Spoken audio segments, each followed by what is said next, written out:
आज हम डिस्कस करेंगे rank correlation in case of tie. आपको मालूम है रैंक कोरिलेशन हम ऐसे फिनोमिना के बीच के रिलेशनशिप को इस्टेब्लिश करने के लिए यूज करते हैं जो फिनोमिना क्वालिटेटिव फॉर्म में एक्सप्रेस्ड हो। लेकिन रैंक कोरिलेशन हम ऐसे डेटा सेट पर भी अप्लाई कर सकते हैं जहां वेरिएबल्स की वैल्यू क्वांटिटेटिव फॉर्म में एक्सप्रेस्ड हो या फिर कहिए न्यूमेरिकली एक्सप्रेस्ड हो। जैसे कि यहाँ पर आपको 7 स्टूडेंट्स का मार्क्स आपके पास अवेलेबल है जो मार्क्स उन्होंने इंटरनल और एक्सटर्नल असेसमेंट में अचीव किया है। तो आपसे पूछा जा सकता है कि इसका रैंक कोरिलेशन फाइंड आउट कीजिए। तो आपको मालूम है रैंक कोरिलेशन फाइंड आउट करने के लिए पहले हमें न्यूमेरिकली एक्सप्रेस डेटा को रैंक में कन्वर्ट करना पड़ता है रैंक कोरिलेशन का फॉर्मूला अप्लाई करने के लिए। तो हम यहाँ पर इस डेटा सेट को अगर माइन्यूटली ऑब्जर्व करें तो आप देख सकते हैं कि स्टूडेंट सी और स्टूडेंट जी सेम मार्क्स के साथ सेम मार्क्स अचीव किया है इन दोनों ने, स्टूडेंट सी और स्टूडेंट जी ने इंटरनल असेसमेंट में। और जहाँ तक एक्सटर्नल असेसमेंट की बात है स्टूडेंट ए, स्टूडेंट डी और स्टूडेंट एफ ने सेम मार्क्स अचीव किया है। यानी कि जब हम इन्हें रैंक में कन्वर्ट करने की कोशिश करेंगे तो यहाँ पर रैंक के बीच में टाई का केस हमें फेस करना पड़ेगा। और ऐसे डेटा सेट का अगर रैंक कोरिलेशन फाइंड आउट करना हम चाहेंगे तो वो केस कहलाता है rank correlation in case of tie. चलिए हम इनको रैंक में कन्वर्ट करने की कोशिश करें। जब भी हमारे पास वैल्यूज सेम होती हैं डेटा सेट में किसी पर्टिकुलर ऑब्जर्वेशंस के करस्पॉन्डिंग, तो हमें रैंक में टाई के केस को फेस करना पड़ता है। और ऐसे केस में हम रैंक को असाइन करने के लिए थोड़ा सा डिफरेंट मेथड यूज करते हैं। आप यहाँ पर देख सकते हैं यूजुअली हम जो हाईएस्ट मार्क्स है उस ऑब्जर्वेशन को फर्स्ट रैंक पर रखते हैं। तो इंटरनल असेसमेंट में हाईएस्ट मार्क्स 62 है जो कि स्टूडेंट बी के करस्पॉन्डिंग है, इसलिए हमने इनको फर्स्ट रैंक पर रखा। उसके बाद 62 के बाद जो नेक्स्ट मार्क्स दिख रहा है वो है 60 जो कि स्टूडेंट सी और स्टूडेंट जी दोनों ने अचीव किया है, ऑब्टेन किया है। इसलिए यहाँ पर रैंक इनके बीच में टाई का केस दिखता है।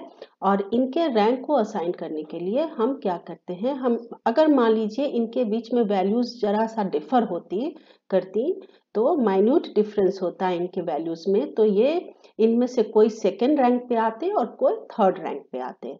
इसका मतलब हमारे पास second rank and third rank यानी कि 2 और 3, हम इस 2 और 3 का एवरेज ले लेते हैं और जो एवरेज वैल्यू आती है वो एवरेज रैंक हम इन दोनों ऑब्जर्वेशन को असाइन कर देते हैं।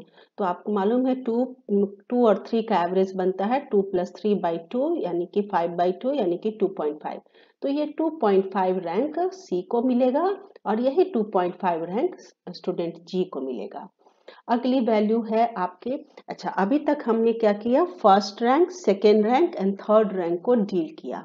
अब अगला वैल्यू आपका है 45 जो कि स्टूडेंट डी को मिल रहा है, इसलिए स्टूडेंट डी को हम चूंकि हम 1, 2 और 3 रैंक को डिस्कस कर चुके हैं, डील कर चुके हैं, इसलिए इसको हम असाइन करेंगे रैंक नंबर 4। और इसके बाद 38 मार्क्स के साथ अगली वैल्यू दिख रही है, इसलिए स्टूडेंट एफ जाएगा 5th रैंक पर, 32 मार्क्स के साथ ए जाएगा 6th रैंक पे और 12 मार्क्स के साथ ई जाएगा, स्टूडेंट ई जाएगा 7th रैंक पे। तो इस तरह से हमने इंटरनल असेसमेंट का रैंक तय किया। अब हम एक्सटर्नल असेसमेंट के रैंक को अगर हम डिस्कस करें तो हाईएस्ट मार्क्स स्टूडेंट सी को मिल रहा है तो वो जाएगा फर्स्ट रैंक पे। उसके बाद 48 मार्क्स के साथ स्टूडेंट बी सेकेंड रैंक पे जाएगा, 45 मार्क्स के साथ स्टूडेंट जी थर्ड रैंक पे आएगा। 45 के बाद जो नेक्स्ट वैल्यू है वो है 25, लेकिन 25 यहाँ पर 3 बार रिपीट हो रहा है, यानी कि अगर यहाँ पर ऑब्जर्वेशंस इक्वल दिख रही हैं, अगर इनमें माइन्यूट डिफरेंस होता है इनकी वैल्यूज में तो इनमें से किसी एक को 4th रैंक मिलता, फिर अगले को 5th, फिर अगले को 6th, यानी कि 4, 5 एंड 6। इस 4, 5 एंड 6 का हम क्या करेंगे, एवरेज ले लेंगे। तो 4 + 5 + 6 = 15, 15/3 करेंगे। 4 + 5 + 6/3 यानी कि 15/3, इट मीन्स 5। और यही 5 रैंक स्टूडेंट ए को, स्टूडेंट डी को और स्टूडेंट एफ को असाइन हो जाएगा। 5 5 5। तो अभी तक हमने कितने रैंक्स को डिस्कस कर लिया, डील कर लिया? First, second, third, fourth, fifth, sixth, यानी कि 6 रैंक्स को हमने डील किया। अब जो नेक्स्ट ऑब्जर्वेशन बचता है वो है 20। तो 20 जो कि स्टूडेंट ई को मिल रहा है, तो स्टूडेंट ई को हम असाइन करेंगे 7th रैंक। इस तरह से हम जब हमारे पास डेटा सेट में ऑब्जर्वेशन की वैल्यूज सेम हो तो हम उसके रैंक्स को तय करते हैं। अब इस डेटा सेट का रैंक कोरिलेशन अगर कैलकुलेट करना हो तो हमारे पास एक दूसरा फॉर्मूला है। हम पिछले फॉर्मूला से डिफर एक फॉर्मूला यूज करते हैं और ये फॉर्मूला कहता है R = 1 - 6 within bracket summation d² + 1/12 m1³ - m1 + 1/12 m2³ - m2 plus ... यानी कि ये जो m का फैक्टर है ये कई बार रिपीट कर सकता है। ये कितनी बार रिपीट करेगा ये इस बात पर डिपेंड करेगा कि हमारे डेटा सेट में टाई का केस कितनी बार दिखाई पड़ रहा है।